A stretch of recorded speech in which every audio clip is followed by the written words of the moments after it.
Më lejoni t'i jap fjalën kryetarit Partisë Socialiste, kryeministrit Edi Rama. Faleminderit. Kryetar, sot ne jemi këtu që të shpallim publikisht qëndrimin ton në lidhje me kërkesën e prokurorit special për të autorizuar kufizimin e lirisë së Belinda Ballukut. Ndaj saj është ngritur një akuzë që në vitin e shkuar, jo për vjedhje, jo për korrupsion dhe gjësendi tjetër të lidhur me ndonjë sken krimi apo flagrancë në kryerjen e një vepre të rëndë penale, po vetëm për dyshimin e arsyeshëm se në cilësinë e ish-ministres infrastrukturës dhe energjisë ka kryer veprën penale pa barazi në tendera publik. 6 vite më parë, bazuar në disa mesazhe të gjetura vite më vonë në celularin e një ish drejtori. Dhe mbi këtë fakt, ende krejt të pahetuar aso kohë, por si rëndom të servir më parë përmes korrierësh që hynë e dalin të kuzhina e stacionit trenit, si gjellë qensh në 700 tenxheret e gjyqit politik dhe mediatik, u vendos fillimisht me një turavrap të pakuptueshëm nga prokurori dhe gjykatësi i seancës paraprake, pezullimi i antares së kabinetit qeveritar. Një masë absurde që siç e kemi shpjeguar më parë, pezulloi faktikisht funksionin, jo thjesht personin. Prandaj edhe nuk ka ndodhur kurrë dhe askund tjetër në botë një budallëk i kësaj natyre. Pastaj, pa pritur fare përfundimin e procesit, të hapur prej nesh në gjykatën kushtetuese, për ndërhyrje të patolerueshme në kompetencat e pushtetit ekzekutiv, sapo gjykata e pezulloi masën e pezullimit dhe deklaroi se do t'i hynte çështjes në themel, erdhi turavrapi i dytë. Kërkesa që diskutojmë sot. Dhe e diskutojmë me të drejtën që na jep Kushtetuta e Republikës së Shqipërisë për të autorizuar ose jo arrestin e një deputeti, gjë për cilën do flas konkretisht ca më poshtë. Thjesht njoftimi i akuzës në rrugën e Shtrëmbër dhe fatkeqësisht të bërë zakon nga grupet hetimore të stacionit trenit, të cilat i përdorin mediat si forca paramilitare të fajsimit dhe të asgjësimit publik të subjekteve të tyre, mjaftoi që ndaj Belinda Ballukut të ngrihen të tëra dallgët e detit të urrejtjes, që zihen pa pushim në të 700 tenxheret e pazarit ton politik e mediatik, dhe të mblidhen të tëra rrjet e fantazive perverse të rrjeteve sociale, për ta kthyer njeriu në një kriminal me 300 vila, 2 jahte, 10.000 euro solucione magjike për një larje makine, ndërkohë rrugët e ndërtuara në periudhën e drejtimit saj u shëmbën që të gjitha nga korrupsioni, shirat u derdhen me gjyma dhe përmbytjet mbuluan edhe malet e Shqipërisë nga mungesa e kanaleve të vjedhura prej saj, deti u bëkos për qenërinë e pazarit politik dhe mediatik dhe erdhi më në fund me thirrje histerike jashtëderdhjesh në bulevard. E shumë pritura orë e hakmarrjes madhe ndaj njeriut që e çoi Partinë Demokratike për jufka në Dibër dhe asfaltoi krejt në Fier, me gjithë gazin e Zegjines. Hapklap burri i parë në historinë e Europës që Komiteti i Helsinkit e mori në mbrojtje nga një vajzë. Mëshirë, Zegjine, mbyll klap. Por ndërkohë që Belinda Balluku u kthye në shtrigën që duhet djegur në turrën mesjetare të druve me zjarr molotovësh dhe tërë fondet e mobilizuara si asnjëherë më parë në këto vite nga burimet e shtetit, të organizmave financiare ndërkombëtare apo të sipërmarrjes private për infrastrukturën u kthyen në parat grabitura prej asaj vetë, unë pikërisht sot duhet u them shqiptarëve se ndryshimin epokal që vazhdon dhe do të vazhdoj në sektorin e infrastrukturës dhe në sektorin energjetik të vendit ton, nuk e solli koha. Nuk e sollën as thjesht parat. Para janë harxhuar plot edhe më parë për ato rrugët e lëna rrugëve. Nuk e solli askush dhe asgjë tjetër.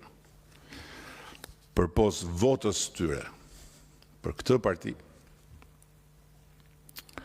për qeverinë e kësaj partie, ku bën pjesë edhe Belinda Balluku si antare e kryesisë Partisë Socialiste, si një ndër njerëzit tanë më të votuar dhe më të mbështetur nga zgjedhësit, e cila për 6 vjet me radhë drejtoi Ministrinë e Infrastrukturës dhe Energjisë, duke punuar pa orar, luftuar pa rezervë për të realizuar në afat dhe në cilësi objektivat ambicioz programit ton qeverisës, mes 1001 vështirësish në këta dy sektorë që e kanë vuajtur gjatë prapambetjen historike për shumë arsye.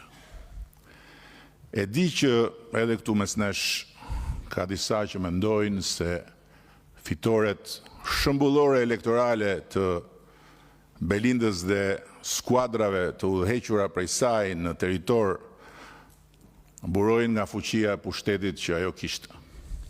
Kjo mbetet për t'u parë në zgjedhjet e afërta vendore në qarkun e Fierit,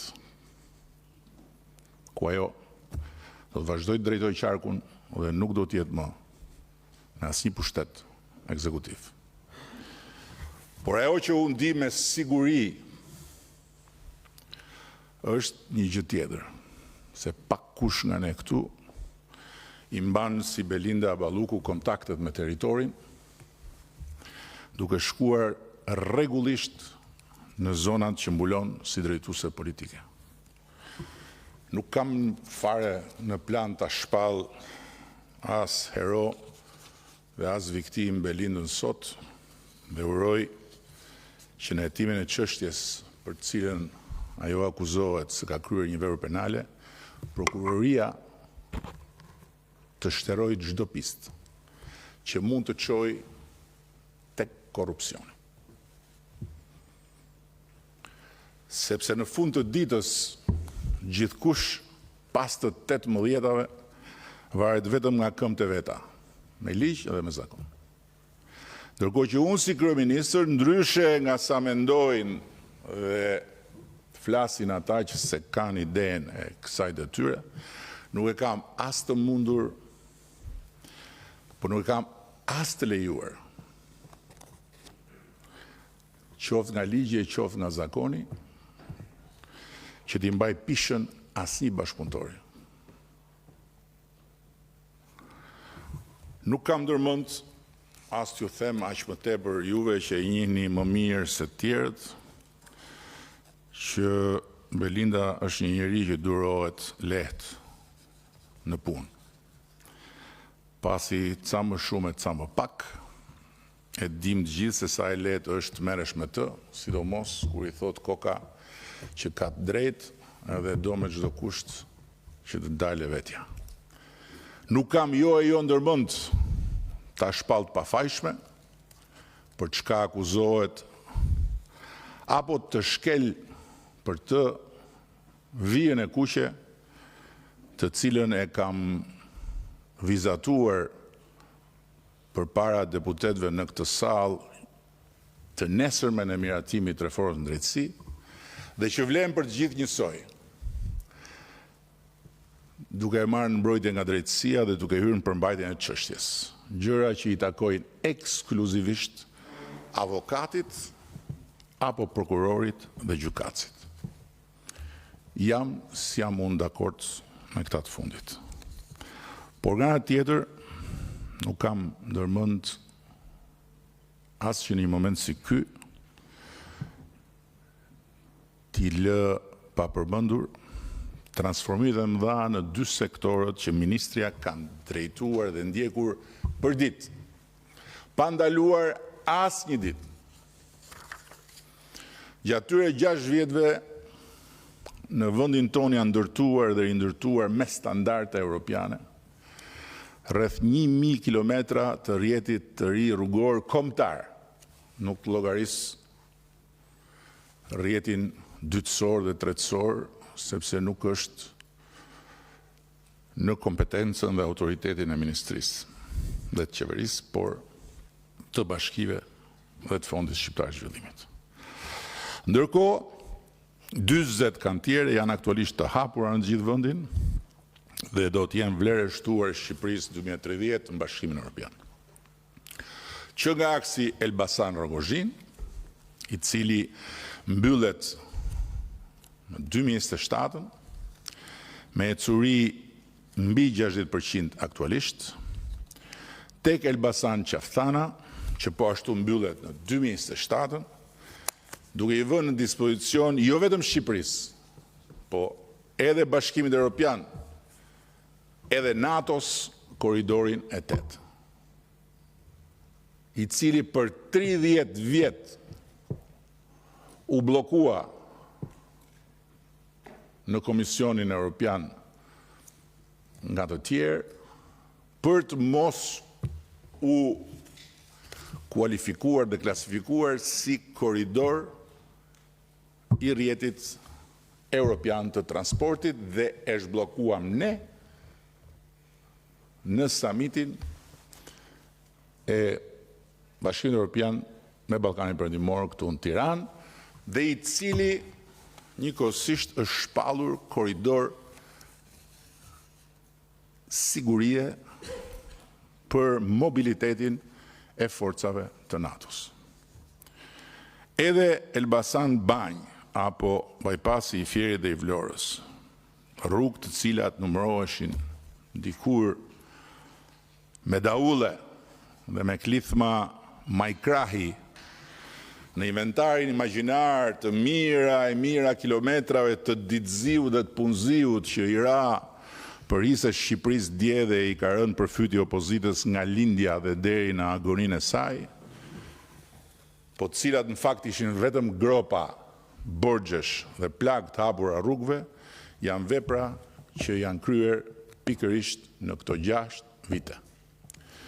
Ashtu siç u kryen dhe Orikum Dukati, apo tuneli Llogaras, për të cilin flitet në Havane tymit të tenxhereve dhe në uturakët e qimbellinjve për miliona e meleona të vjedhur, po të vetmen miliona e meleona të vërteta deri tani që flasim, janë ato të përfituarat më tepër nga rritja e fluksit makinave drejt bredetit jon, për ekonominë dhe financat e vendit, Palas Dërmiu, Kardhiq Delvina, e shumë premtuar dhe ajo, madje edhe ajo në atë inventarin imagjinar të ditë punëziut, por e realizuar vetëm në të njëjtën periudhë. Korçë Erseka, tjetër vlerë e madhe e shtuar. Qukës Qaploqa, një grop në formë humnere, e Derdimenit të lartë përmendur, e cila në mbetin kurriz bashkë me projektin e hartuar nga analfabet me 2 gishta. Dhe e rinisëm krejt nga e para si projekt, duke e bërë fytyrën sholl me kreditorët e huaj për të vazhduar të na mbështesin. Ka përfunduar dhe. Bajpasi i Tebelenës, Ura Ali Pashës, Maliq Lozhani, Berat Ballabani, për të vazhduar me Thuman Kasharin dhe me rrugën e Arbrit. 2 ondra në Beze për shumë e shumë vite, kur thonë Tironësit, ndoshta sot janë realitete me dobi të jashtëzakonshme. Apo Unaza e Madhe e Tiranës. Edhe këtë e llogariste Katrani i Madh në atë inventarin imagjinar të mira e mira kilometrave, u bë realitet vetëm pasi ju qep Ministria e Infrastrukturës. Tamam duke qëruar oris, kur i thon llafit, se në çdo 100 metra kishte një problem. Jo shpronësimi i pa bërë këtu, jo kanali atje, jo kablot e nëndhepshme të RTS më tutje, jo kolektori poshtë, jo lumi me klubit nën vete, jo përroi me lavazhin mbi vete, jo dreqi me leje, jo i biri pa leje, jo ky me legalizim, jo ai në proces legalizimi, jo ata që s'luanin vendi se kanë qenë me ne, jo ata që s'hapnin rrugën se ishin me ata, jo drejshri dhe të bit, që nxisin ato protestat me bllokime këtu e atje, bam bariu e bam i biri, bum falliu e ham i ati, derisa u qëruan të tërë dhe u krye edhe Unaza e Madhe e Tiranës. Bulqiz Martaneshi, Maqellar Peshkopia, Ura e Madhe e Kuksit, bashkë me viaduktet e rrugës Kombit, të tëra të mbetura në Havane premtimeve dhe të pritjeve shumë vjeçare, u mbyllën dhe ato. Doli dhe rruga e Kombit nga ajo gryka e shishes, pa llogaritur gjithë peripecitë e tjera të saj.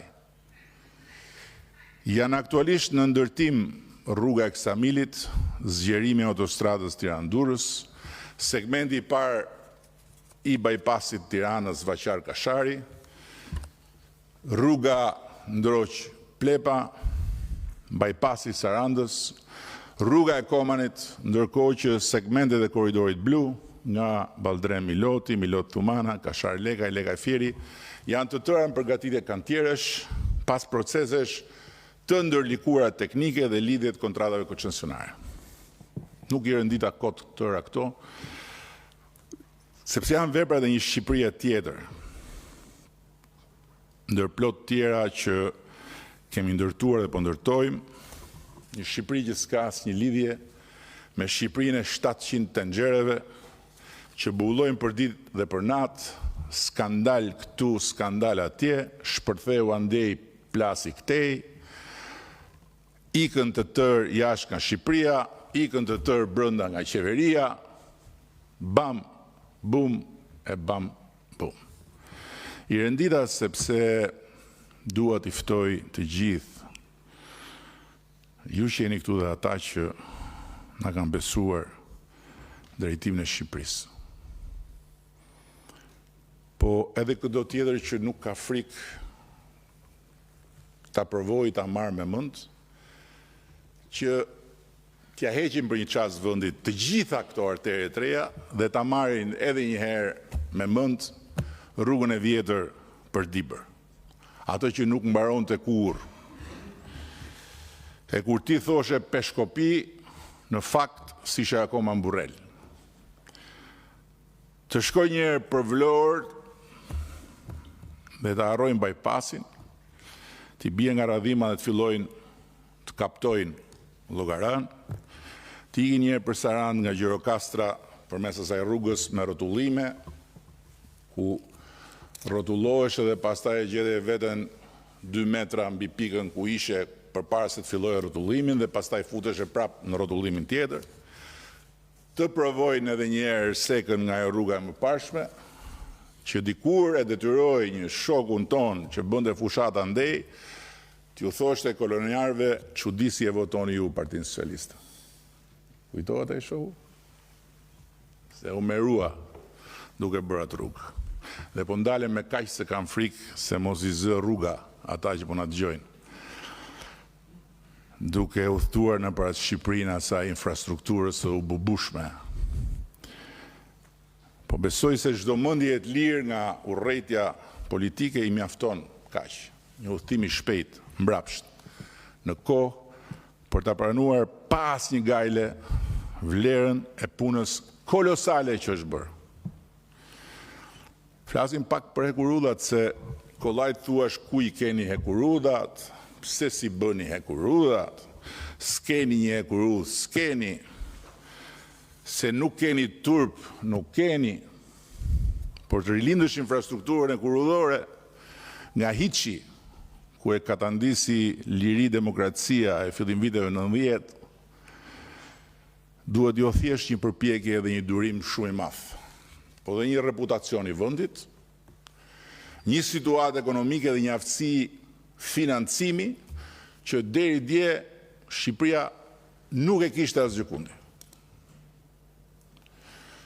Tani më ne nuk kemi thjesht një synim, po kemi një plan konkret për të ndërtuar rreth 530 kilometra hekurudh sipas standardeve të Bashkimit Evropian, të elektrifikuar dhe të integruar në rrjetet europiane, projekte konkrete, procese pune konkrete. Hekurudha Durrës-Tiranë, aeroporti i Rinasit, aktualisht në ndërtim, do të jetë linja e parë e elektrifikuar në vend, me 12 stacione përgjatë saj, e cila do të nisë operimet në fillim të vitit të ardhshëm. Hekurudha Vor-Haniotit, lidhja me Malnezi, është aktualisht në proces prokurimi. Ndërtimi pritet të nisë në fund këtij viti dhe të përfundojë në 2030. Pjesë e korridorit 8 janë rehabilitimi i linjës Durrës-Rogozhin, që nis ndërtimin po në fund të këtij viti dhe përfundon në fund të vitit 2028, si dhe projekti Rogozhin-Pogradec dhe kufi me Maqedoninë e Veriut, aktualisht në fazën e projektimit. Ka përfunduar në bashkëpunim me Qeverinë e Kosovës studimi i fizibilitetit dhe projekti paraprak për hekurudhën e kombit Durrës-Prishtinë, me gjatësi 105 kilometra, 14 tunele dhe 43 ura. Në takimin e fundit me kryeministrin Kurti, kemi folur edhe për 2 pista financimit huaj, të cilat do t'i eksplorojmë bashkërisht. Ka nisur hartimi projekt detajuar për linjat Vlorë, aeroporti i Vlorës dhe Sukt Porto Romano, që do të lidhin portet dhe aeroportet me rrjetin e kurudhor, ndërkohë që po studiohet edhe rindërtimi i rrugës i hekurudhës Durrës-Vlorë. Për herë të parë me qeverinë tonë, edhe kjo diçka e këtyre 6 viteve, sepse nuk dua t'i kthehem kohës kur erdhëm për të qeverisur dhe u bëm me detyrim përcaktim zjarr fiksa dhe mbyllës gropash nga të 4 anët. Sa në financat e shtetit, e sa në rrugët e rëna e rrugëve, e në çdo sektor tjetër. Një strategji reale, funksionale e kombëtare e aviacionit civil.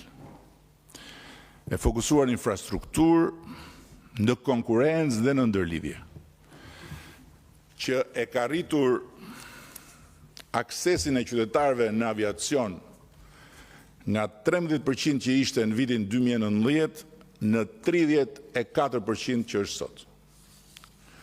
Liberalizimi i tregut ajror ka sjell operatorë të rinj, duke ulur çmimet e biletave, duke rritur numrin e fluturimeve direkte nga Tirana dhe duke e bërë Tiranën pikën kyçe të aviacionit rajonal. Besoj që askush nga ata që nuk e kanë mendjen të pakapur peng nga tenxheret politike dhe mediatike, nuk e ka harruar kohën se s'është daqe largët, kemi qenë ne në qeveri me trashëgimin e rënd bisupe, kur të fluturohej nga Shqipëria apo për Shqipëri, biletat ishin më të shtrenjtat në Europë. Në Europë. Sot kemi aeroportin më të madh në kapacitet pasagjerësh në Ballkanin Perëndimor dhe prej vitesh e kemi lënë pas aeroportin rajonal të Beogradit, i cili ka qenë aeroport kur Rinasi ishte një pistë me një terminal që ishte më i vogël se kjo salla këtu. Se kam qenë dhe unë në terminal, kur kemi shkuar me ekipin kombëtar për të luajtur jashtë. Disa tavolina, ca karrige, ca mbulesa me kuadrata të kuqe, mbi mbulesën me kuadrata edhe një mbulesë tjetër e bardhë në formë rombi, edhe mbi atë ca gota qelçi, që duhet të hapësh gojë kaq për të futur gotën që të derdhësh ujin në gojë. Po, juve breziri nuk i keni para ato gota. Prandaj edhe sot kujtoni se jeta është më e lehtë. Aeroporti i Tiranës sot ka 80 destinacione dhe 27 linja ajrore, duke arritur të përpunojë në vitin që sapo mbyll 11.6 milion pasagjerë.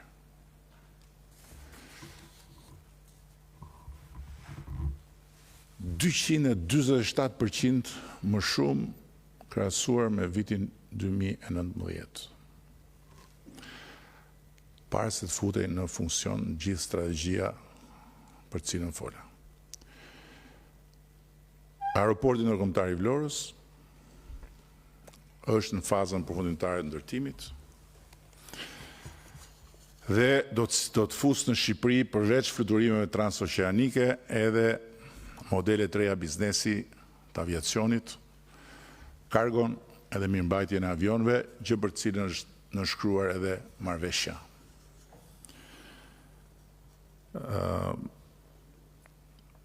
Nuk besoj se duhet ja kujtoj njeriu këtë, se sa herë është premtuar, ëndërruar, imagjinuar aeroporti i Vlorës, por tani që po përfundon, mund të them që për Vlorën më e mira është e gjitha përpara në drejtim të perspektivës ekonomike. Ndërtimi i portit të ri tregtar dhe ushtarak me një krah në Porto Romano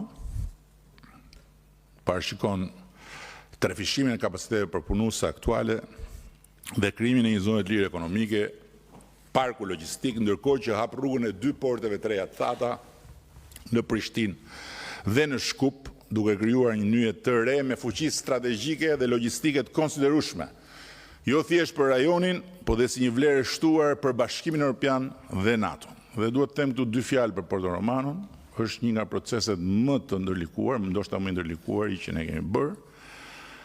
Është një plan strategjik që ka krijuar edhe xhelozi. Xhelozit janë të zakonshme me zvëndesh që janë në stade të caktuara zhvillimi. Një proces shumë i sofistikuar me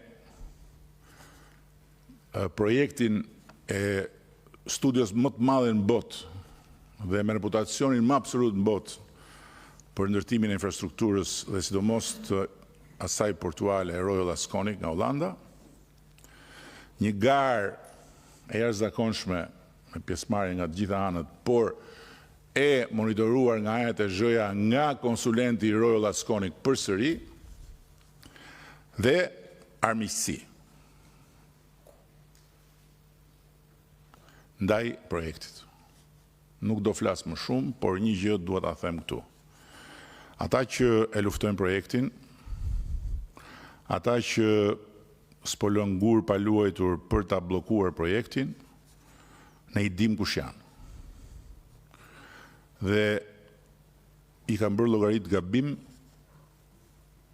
sepse projekti do bëhet.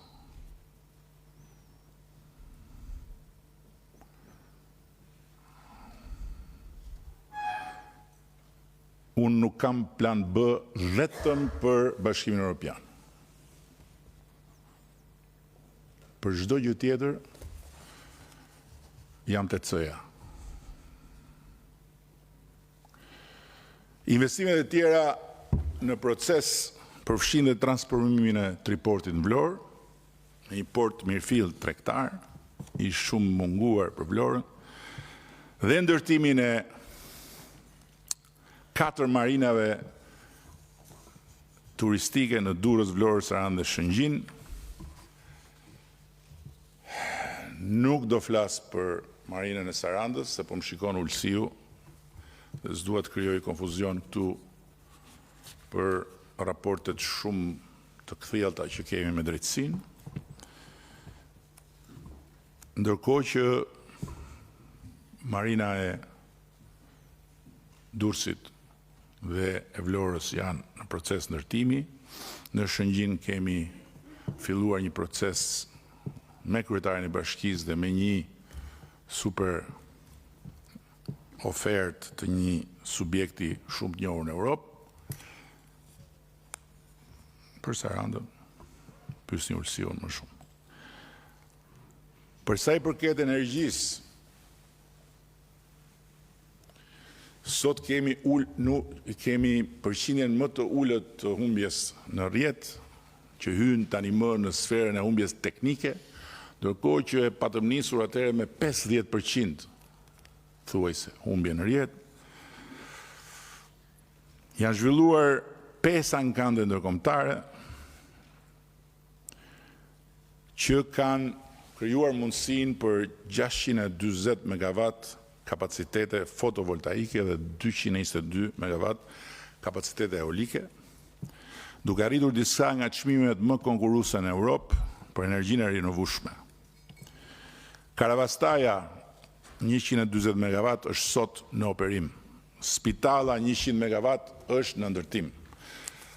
Parku eolik në Kavaj 75 MW, Akërnia 100 MW dhe rreth 300 MW të tjera janë në proces të marrjes së lejes së ndërtimit. Është diversifikuar dhe rritur prodhimi i energjisë, ku 600 MW kapacitete të reja janë shtuar dhe priten edhe rreth 1000 MW deri në përfundim të vitit 2027. Nga vdekja e Enver Hoxhës deri në largimin nga pushteti të sekretarit të partisë tij në 2013 Shqipërisë nuk i është rritur asnjë megavat kapacitet prodhimi. Asnjë megavat kapacitet prodhimi. Po ka ndodhur e para shkatrimi total i sistemit të shpërndarjes. E dyta, privatizimi kriminal i 4 hidrocentraleve të ndërtuara funksionale, Shkopeti, Ulza, Bistrica 1, Bistrica 2, si kthim të vëshëje. Do më në qoftë se duan korrupsion dhe duan të luftojnë korrupsionin, se krimin, me sa duket, nuk e kanë të lehtë ta luftojnë deri në fund, përderisa nuk kanë fuqi të ngrenë akuzë për 21 janarin, le të shkojnë dhe të marrin dosjen e këtyre 4 veprave të ndërtuara nga populli dhe që i takonin vetëm popullit. Dhe ju dhanë një kompanie që nuk i kthej të vëshëja, i llogaritën të vëshën, thanë të vëshën si ja u kthejmë, po merrni këto hidrocentralet. Dhe këta janë sot ata që vinë vërdall si qenë të pazarit, me flak në përduar dhe me lapën jashtë. Sot energjia rinovueshme përbën 44% të miksit total të energjisë në vend. Politikat e vetë prodhimit kanë nxitur rreth 400 megawatt kapacitete fotovoltaike për bizneset dhe familjet në vetëm 3 vite. Është përmbyllur dhe reforma për liberalizimin e tregut të energjisë dhe ndarjen e funksionit prodhimit, transmetimit dhe shpërndarjes sipas standardeve të Bashkimit Evropian. Të gjitha këto kanë ndodhur në këto vite. Në drejtimin e atij njeriu që ka mbuluar ato 2 sektorë. Është deregulluar pjesërisht tregu i furnizimit me energji, ku klientët me tension të mesëm dhe të lartë operojnë në tregun e lirë. Shqipëria ka përballuar krizën globale të energjisë pa e rritur çmimin. Për konsumatorët familjarë, dhe këtë nuk e them unë më, e thot OECD-ja. Në vlerësimet OECD-s shënohet se Shqipëria është një vend në Europë që përballoi krizën pa rritur çmimin e energjisë. Për herë të parë dhe i vetmi vend në Europë, Shqipëria uli çmimin e energjisë për familjarët me 10%. Gjeni një vend tjetër ku është ulur çmimi i energjisë dhe kur mund të diskutohet ulja e çmimit të energjisë. Programet për eficiencën energjetike kanë mbështetur 4.000 familje deri tani dhe do vazhdojnë të mbështesin tjera. Është krijuar bursa shqiptare e energjisë elektrike nga operatorët e Shqipërisë dhe të Kosovës, ku volumet sot krahasuar me ditën e krijimit 2024 janë rritur me thuajse 50%.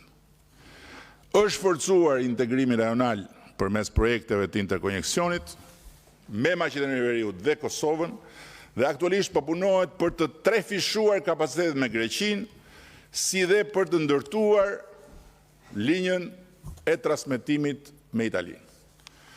Po zbatohen projektet për të rehabilituar kaskadën e Drinit dhe për të modernizuar asetet ekzistuese.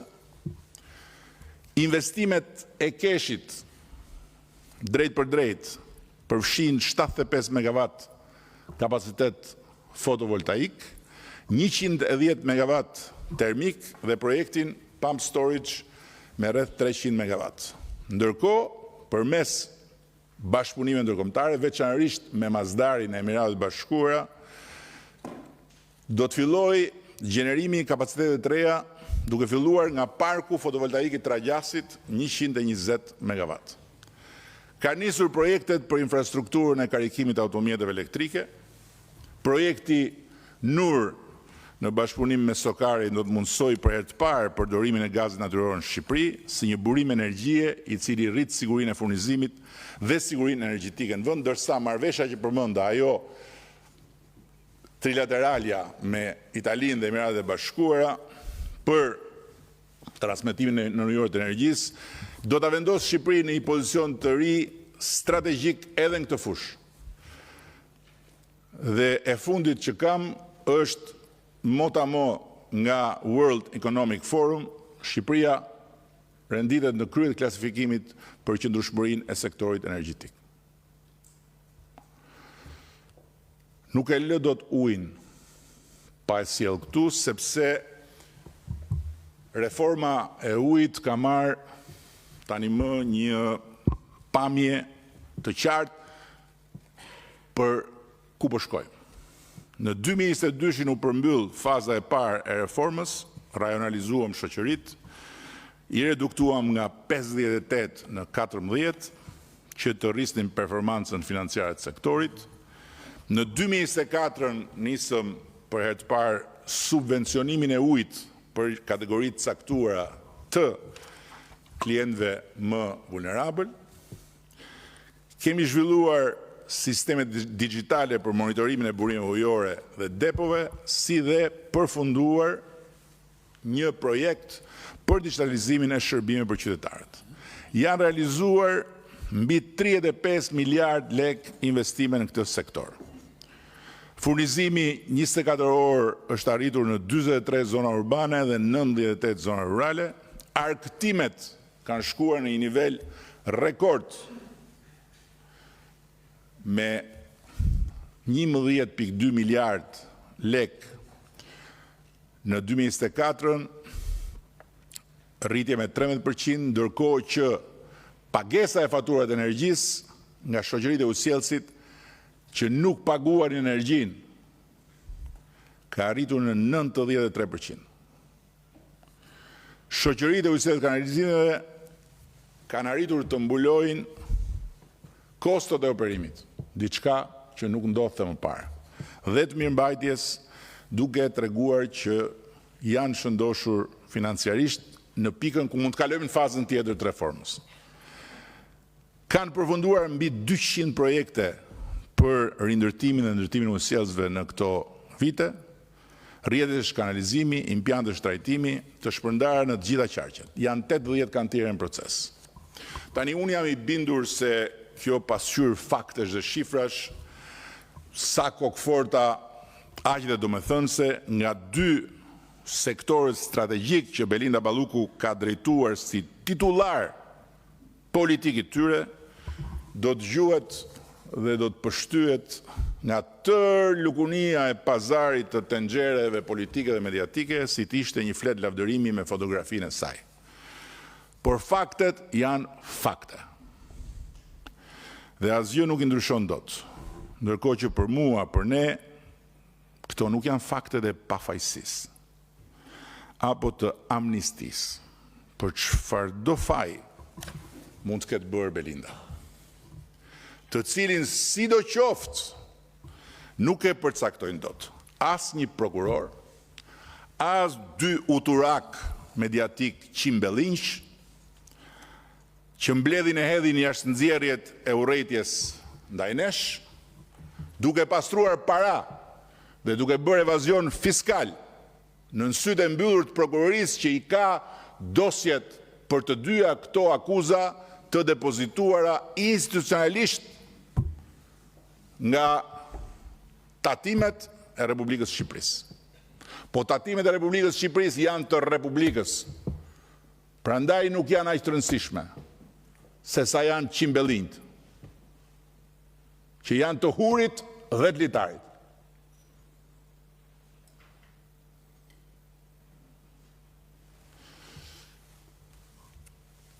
Dhe nuk e përcaktojnë as gjitha tenxheret bashkë.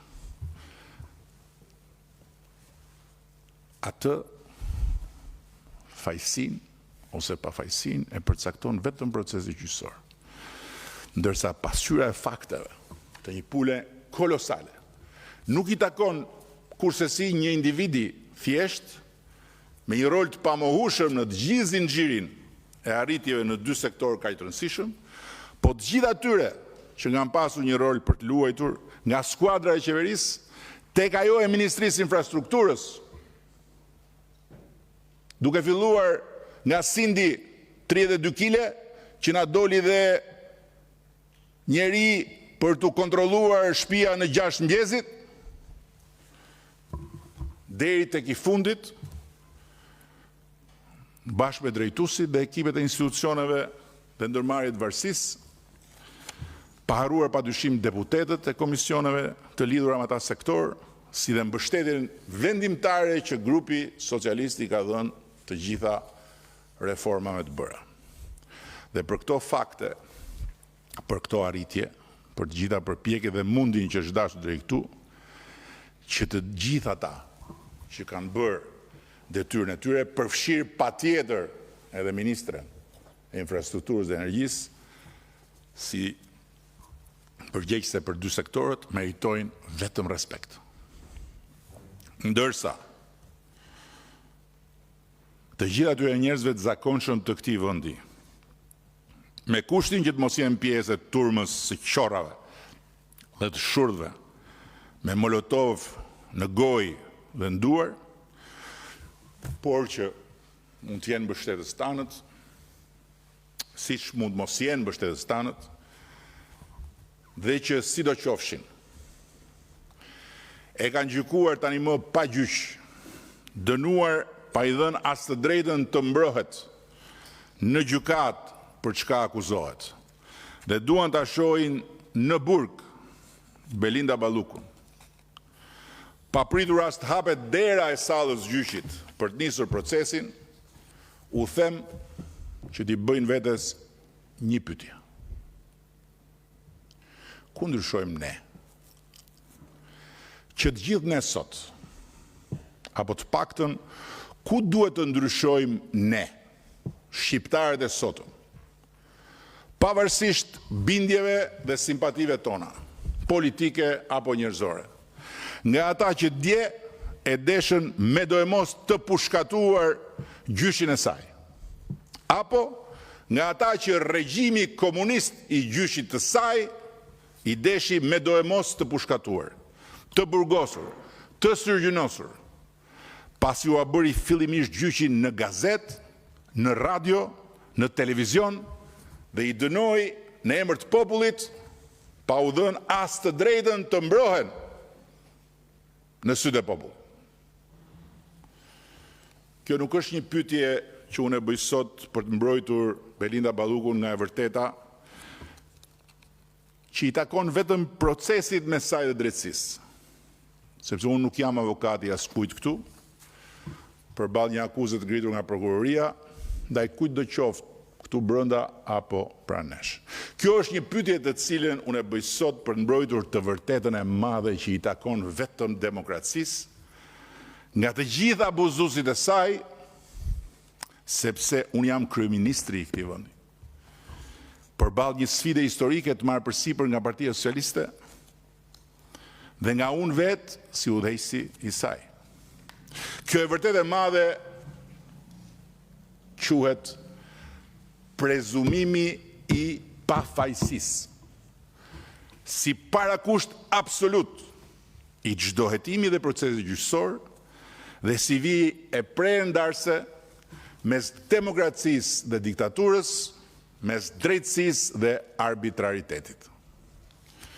Ndërsa sfida historike e kësaj partie është mbrojtja e pavarësisë drejtësisë në radhë parë nga tundimi ynë i natyrshëm për t'ju kundërvënë drejtësisë në çdo rast kur drejtësia tani më e pavarur fal vullnetit ton patriotik dhe europian shfaqet haptazi e anshme dhe jo profesionale, duke goditur arbitrarisht dhe duke përdorur tenxheret politike dhe mediatike për të fituar në mexhelisin e gjyqit popullor përpara se sa të fillojë gjyqi ligjor. Edhe rasti që po diskutojmë aktualisht është i tillë. Fatkeqësisht nuk është rasti i parë, po fatmirësisht nuk është as rasti më i vështirë, sepse ndryshe nga sa ka ndodhur për shembull me kryetarin e Bashkisë Tiranës, prezumimi i pafajësisë të cilit nuk ka ekzistuar as përpara se sa i të merrej për herë të parë në pyetje. Dhe gjyqi mediatik ndaj të cilit ishte një tjetër masakër, gurësh dhe pështymash. Me libër shpije, e denjë përmes jetën, jo për një shoqëri europiane. Në këtë rast, thash fatmirësisht sepse vjen te ne. Na jep ne kushtetuta të drejtën të gjykojmë mbi dëshirën, nevojën, argumentet e prokurorit për të kërkuar një arrest pa gjyq. Se kjo është ajo që duhet ta kuptojnë të gjithë shqiptarët për të kuptuar pozicionin ton, pozicionin tim. Arrest pa gjyq. Asgjë më shumë, asgjë më pak. Dhe kështu na e jep kushtetuta mundësinë që ast mos e humbim nga syt, ast mos kemi fuqi ta ndihmojmë viktimën më të madhe e gjermësot të reformës në drejtësi. E dini kush është viktima më e madhe e gjermësot të reformës në drejtësi? Parimi i prezumimit të pavajsisë. Që ne të ngrem dorën për të votuar kërkesën e arrestit për Belinda Ballukun, me kartonin që na e kanë dhënë socialistët dhe mbështetësit tanë, përfshirë dhe ata të kryeqytetit socialistëve në Fier, na duhet të kemi të paktën njërën nga arsyet që kemi pasur kur e kemi bërë këtë më parë. Nuk po them të kemi sken krimi, të kemi kushte flagrance, apo të kemi qoftë një provë bindse për tentativ, arratisje apo prishje të provave, të cilat janë normalisht arsye sine qua non për paraburgimin, sepse sjellin një lëndim relativ të detyruar të parimit të prezumimit të pavajsisë. Por po them të paktën njërën nga arsyet që kemi pasur kur e kemi bërë këtë më parë. Dhe në kujtesën time, qysh për reformës në drejtësi, ne kemi votuar për 2 arreste. Njëri për shkeljet përsëritur të vendimit të gjykatës, pra një votim automatik, pa nevojë për ndonjë diskutim. Tjetri për plot zeza, korrupsion, pastrim parash, fshehje pasurie, gjëra që na krijuan bindjen që kërkesa e prokurorit ishte e përligjur. Në këtë rast s'kemi asgjë nga këto. Ndërkohë, unë kam dhe një problem tjetër. Materiali shumë voluminos që e shoqëron kërkesën, siç u tha dhe nga prokurori 16.000 faqe, është në fakt tregues i dobësisë së madhe që ka kërkesa.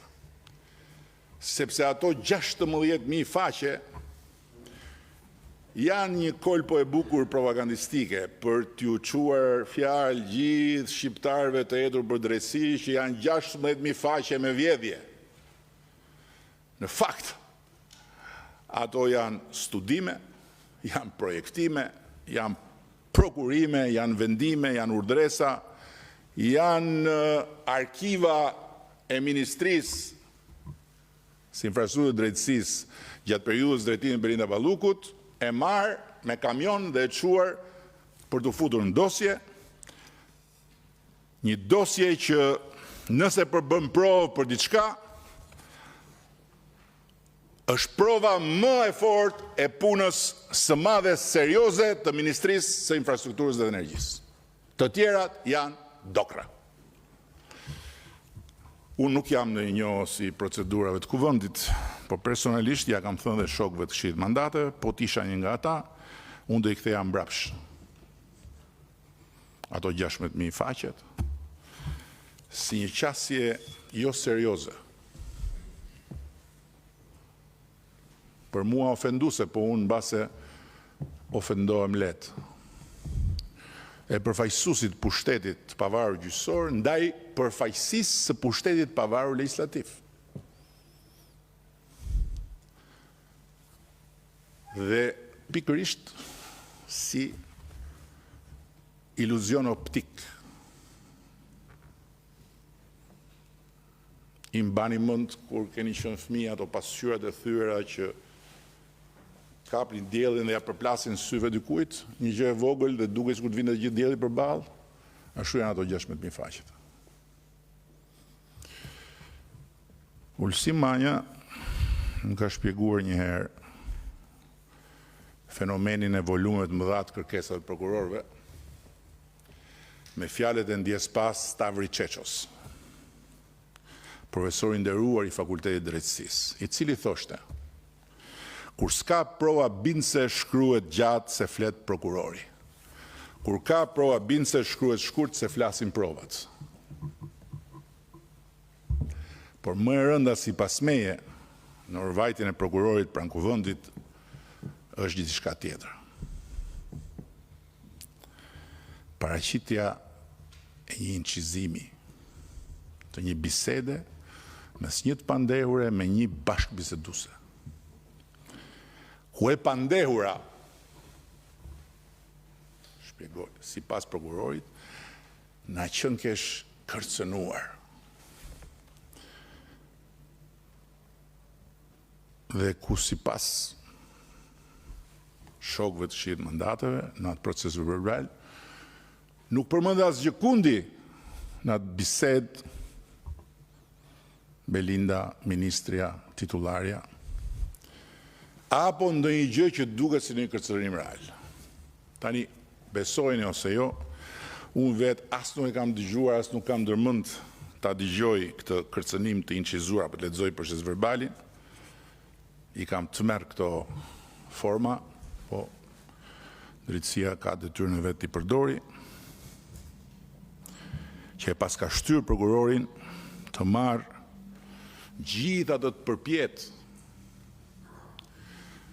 dhe të vitë kërkoj nga Parlamenti i Shqipërisë arrestimin e një deputete e cila, një kujtesë e vogël këtu, është prindi vetëm i një vajze minorene,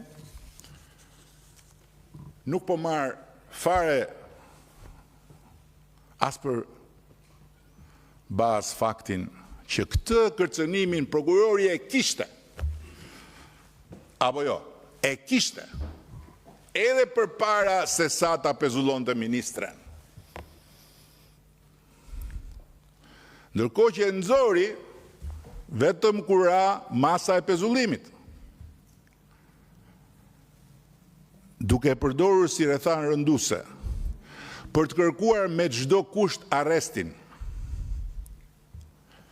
në një turavrap i cili më shumë se sa një hap logjik i një procedure ku shfaqet një e dhënë e re, ngjan me një reagim emocional.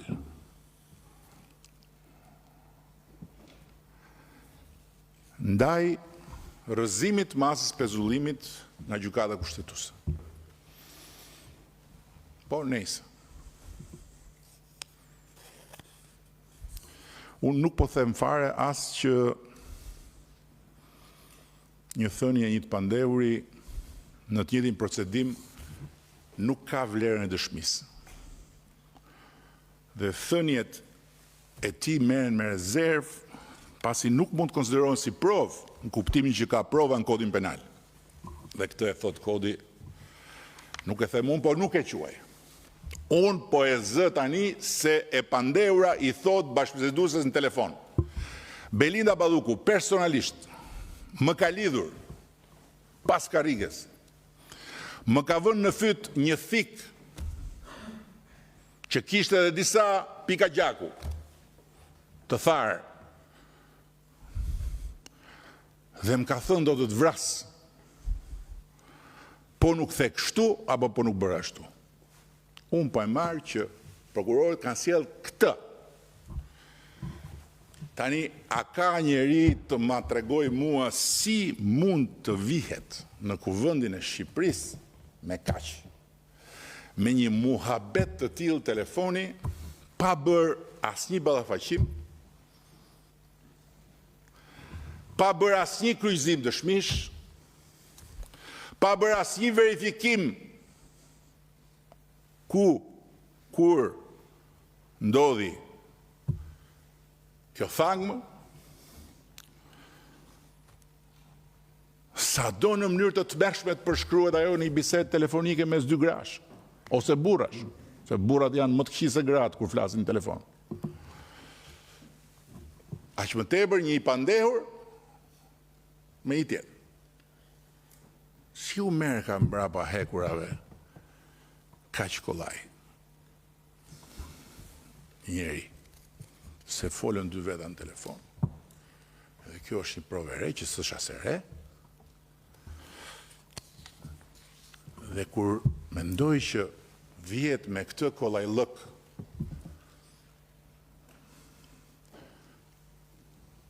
në kuvendin e Shqipërisë,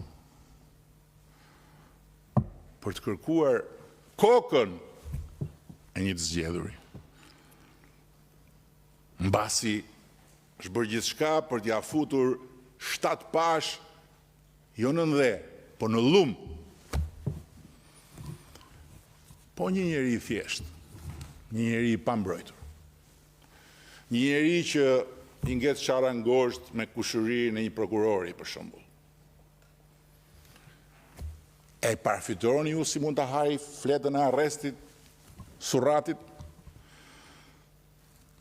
me një logjikë rrafsh, si kjo? Dhe në fakt, kur shef këtë,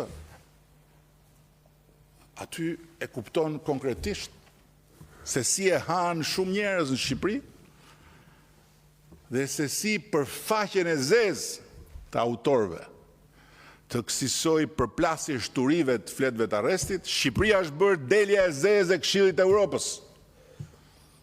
Më shumë të burgosur pa gjyq, të cilët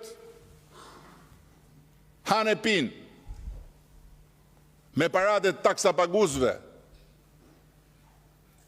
ndërkohë që mund t'jenë atje komplet të pafajshëm, jetojnë pra në kurrizë të tjerëve, ndërkohë që mund t'ishin jashtë dhe të bënin punë dhe të mbanin veten e familjen, se sa të burgosur me gjyq. 58% janë kështu.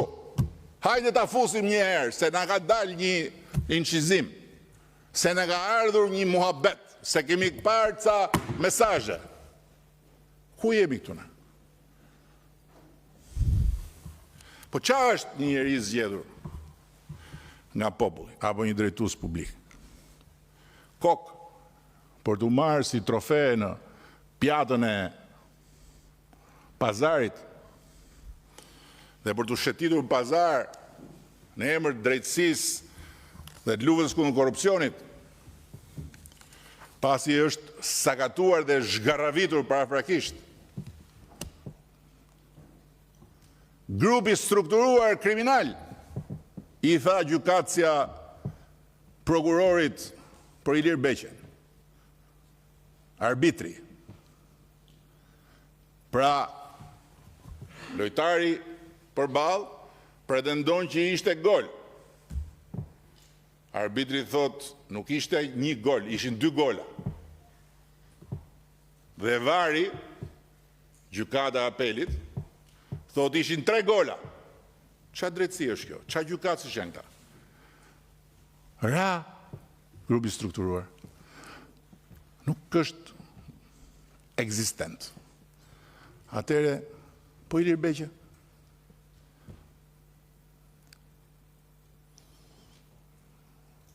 S'kam folur ndonjëherë për të, duke respektuar vijën e kuqe, po tani që ka një vendim, mbasi u ngrit dhe ul si organizatori një grupi strukturuar në të 700 tenxheret politike dhe mediatike, s'pas ka pas grup strukturuar. Në gjithë botën normale, prokurori kërkon, gjykatësi frenon. Këtu prokurori kërkon, gjykatësi vrapon.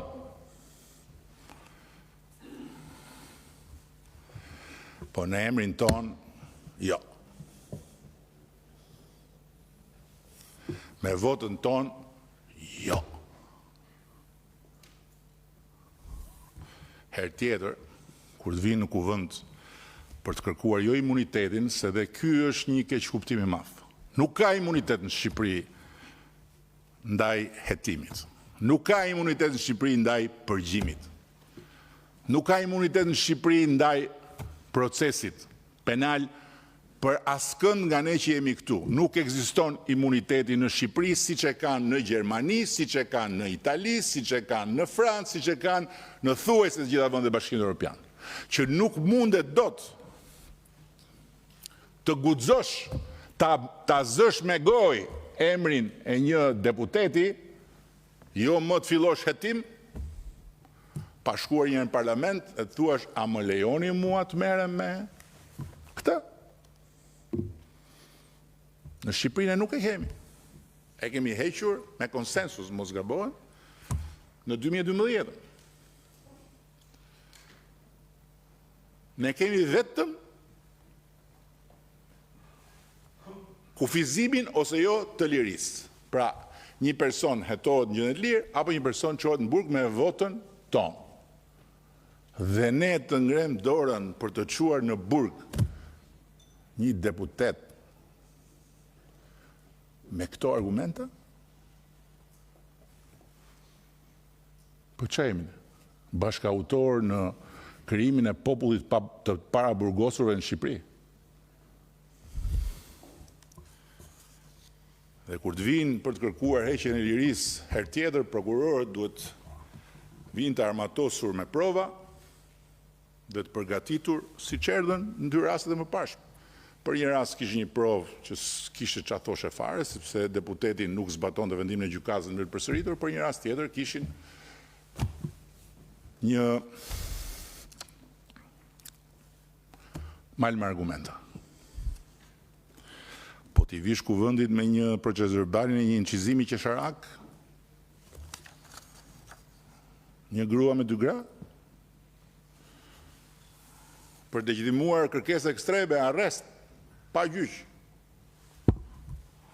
Duke na vënë në pozitë absurde ne, shumicën socialiste, që i kemi dhënë shpirtin betejës për reformën e drejtësisë, po i kemi vënë dispozicion dhe lëkurën drejtësisë pavarur.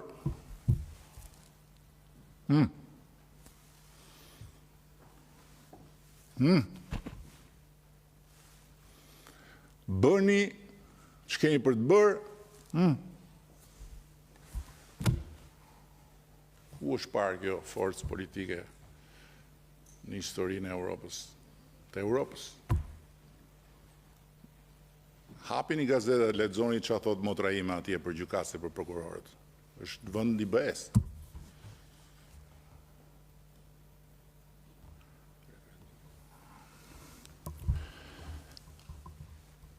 Ama digniteti i parlamentit nuk ka dalë në pazarin e gjës gjallë, nuk është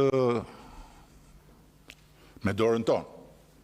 Pastaj, se bëjnë 700 tenxheret për ne, ne se frenojmë dot se s'kemi çaj bëjmë. Jemi vend i lirë, dekriminalizuam edhe shpifjen për tenxheret. Apo jo? Toni Gogu me Melinda Dhukën. Tani, unë e di shumë mirë që do thonë, që nuk do thonë prapë, po ata kur nuk kanë lënë dhe nuk do lënë gjë pa thënë në të gjitha rastet, po ky është një qëndrim i prerë kundër dhënies së autorizimit për arrest të një deputete,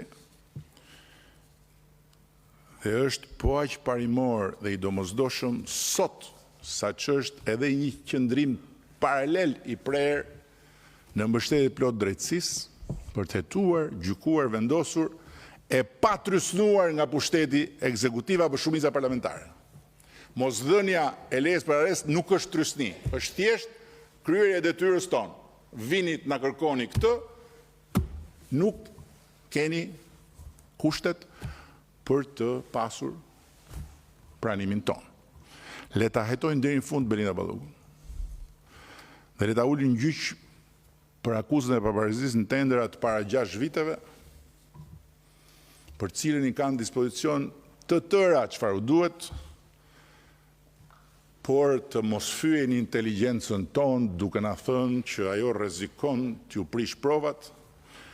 Provat s'u rrezikonte as kur ishte ministre, se provat janë të para 6 viteve. Sot që është thjesht deputete, as që s'bëhet fjalë. Sepse po të shikosh gjithë kërkesën, ajo është kryet put kërkesë që lidhet me rolin e ministres, në mos gabohen. Pastaj gjykatat vendos si ta shohë arsyeshme, është absolutisht pushtet i pavarur. Ky është pozicioni ynë, pikë. Ideja se hajt më këta janë gjithë njësoj, edhe po s'pati prova për këtë, që po themi kush e di sa të tjera kanë bërë që ne si dim, prandaj kur bie lapsi let bjerë, e pastaj generali, oficeri, ushtari, kushtëdali, mjafton që tjetë i frontit armik. Për ata që merren me politik, fronti armik është partia tjetër. Për ata të tjerë që s'merren politik, fronti armik është e gjithë politika. Po kjo është një ide që e ushqen ose deformimi nga komunizmi në trurin e mëdvjetërve, ose jehona e mlefit përgjithshëm në boshllëkun që ka truri më trimve. Është një zonë atje që jehon, kthehet zëri mbrapsht, domethënë. Po mua s'më intereson fare. Ç'a thon apo do thon ata që s'duan, apo që më duan të vdekur mua bashkë me ju dhe Partinë Socialiste. U bë kohë që më ngjallin vetëm keqardhje për njerëzit që dëgjojnë, akoma, po më shumë akoma më ngjallin keqardhje për tokën që detyrohet t'i mbaj mbi shtëpinë. Kur shoh bulevardin Çamban, e shoh në keqardhje tokën ku janë shtruar do pllaka. Po, c'est la vie. Ju e kam thënë dhe herë tjetër, unë nuk kam më asgjë për t'i provuar vetes time.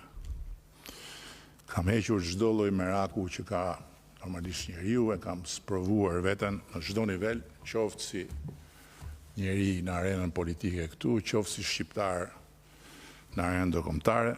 Këtu jam akoma për të dhënë gjithçka që kam brenda vetes, që bashkë me ju